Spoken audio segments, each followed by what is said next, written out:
Hey, welcome back. So, I was walking through the Lower East Side the other day, and I passed this beautiful, old stone church. You know the kind. And right there, next to the door, was a sign. It was in English and Spanish, and it said, "This is a sanctuary. We welcome and protect all, regardless of immigration status." And it got me thinking. It's a powerful statement, a declaration of safety. But then my mind, being what it is, started to ask a different question. What happens when you leave that street?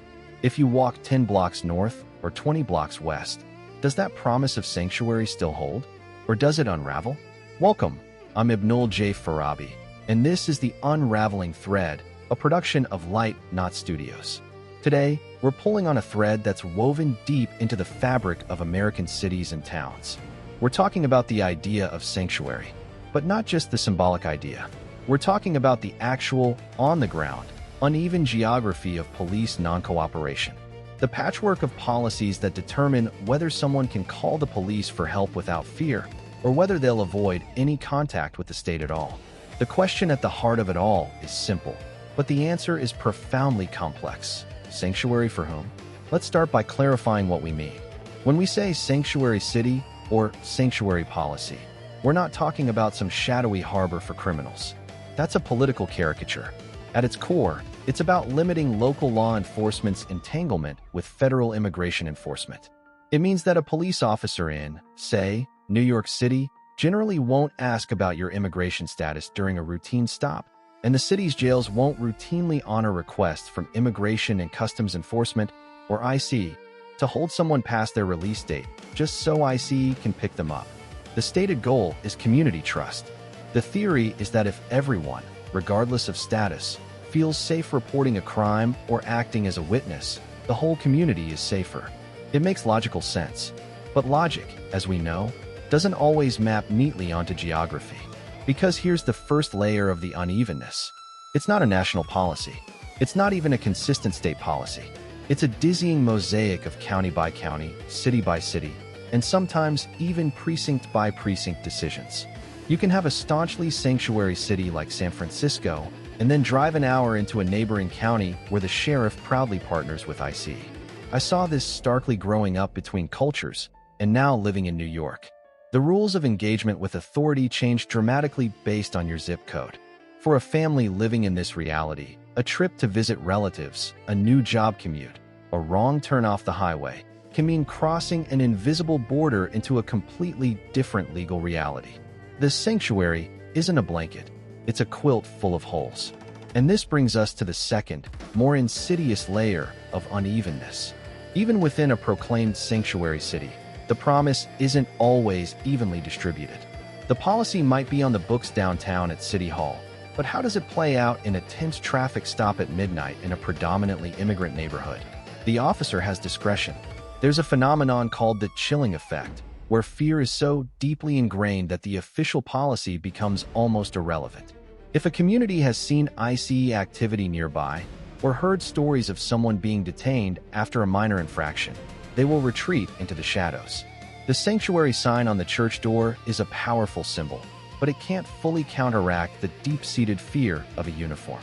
So, you have these parallel realities existing on the same city blocks, a theoretical protection from the city government, and a practical, daily anxiety that overrides it. The geography isn't just about city limits. It's about psychological borders drawn by experience. Now, let's pull this thread further. Who does this uneven geography actually serve? And who does it fail? On one hand, these policies are designed to serve the vulnerable, the undocumented immigrant who can report domestic violence or wage theft without immediate fear of deportation. And in many cases, they do. But the unevenness creates a perverse incentive. It can funnel vulnerable populations into specific, often already overburdened, urban centers. It places the entire moral and financial burden of this de facto immigration policy onto the cities that choose to enact it, while neighboring jurisdictions can essentially opt out. And then, it fails those who live in the vast spaces between sanctuary cities, in suburban counties, in rural towns, in states with laws that mandate police cooperation with ICE. For them, there is no pretense of sanctuary. Any interaction with local police carries a direct risk of immigration consequences. So, the geography isn't just uneven. It's actively shaping migration patterns and concentrating vulnerability. Thinking about this from my perspective as an engineer and an entrepreneur, I see a system with terrible feedback loops and misaligned incentives. We have a federal system that's dysfunctional on immigration, so it tries to conscript local police as a force multiplier. Local jurisdictions then react based on their own politics and resources, creating a fragmented, unstable patchwork. This patchwork then creates data voids, because where fear exists, crimes go unreported, public health issues fester, and trust erodes. And without good data, you can't design good policy. It's a broken system architecture. And as a storyteller, what I see are human beings living in the glitches of that broken system. People navigating a map where the rules change without a visible sign, where safety is not a right, but a lottery of location. So, what's the takeaway from all this? It's that the word sanctuary is not a destination. It's not a fixed point on a map you can arrive at and finally be safe. It's a fragile, contested condition. It's a relationship between a community and its institutions that requires constant maintenance and reinforcement. The real geography of sanctuary isn't drawn in city council ordinances. It's drawn in the moments when a person decides whether or not to pick up the phone and call for help. That decision is shaped by 1,000 factors: the stories they've heard, the last interaction they had, the policies they believe are in place, and the very real, physical place they are standing in at that moment.